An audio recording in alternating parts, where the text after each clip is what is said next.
A lot of people have compared this to Buffy the Vampire Slayer, but it's significantly darker. It's about a lot of monster hunters. Actually, it's about a secret organization of monster hunters that are morally corrupt. There's a really cool sorting system. So there's like different mask colors that these hunters wear, which really drew me into the series originally.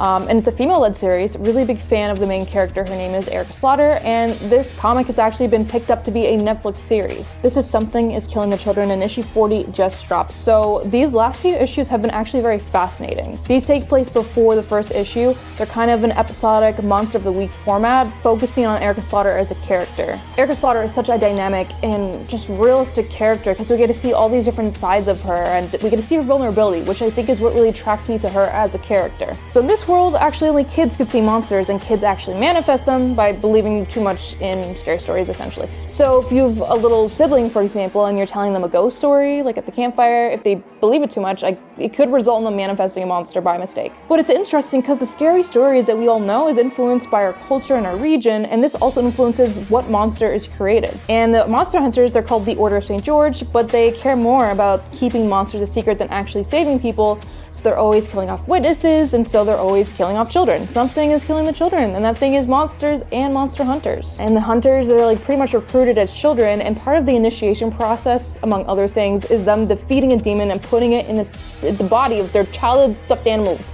So they all have little angry stuffed animals with them.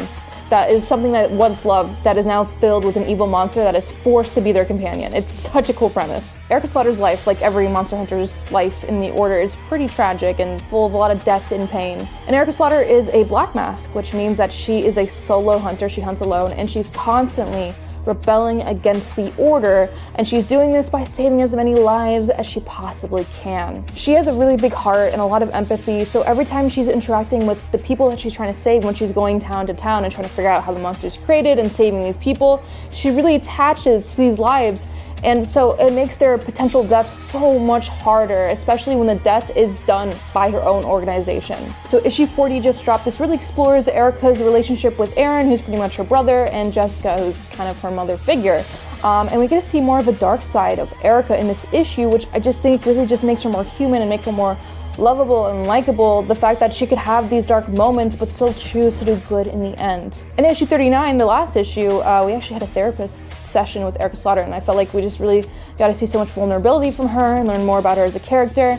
And I just love the exploration of Erica Slaughter through these last few issues. I think it's absolutely fantastic. So single issues come out monthly. They're kind of like a TV show, like a single episode of a TV show. And when a story arc is done, they collect into a volume or a trade paperback. So you could catch up on the series by buying the volumes, which is also sold at bookstores. So definitely check it out. Find a local comic book shop near you, find a local bookstore, and you could also order online if you don't have either of those near you. And yeah, happy reading, happy collecting, and make sure to support some small businesses.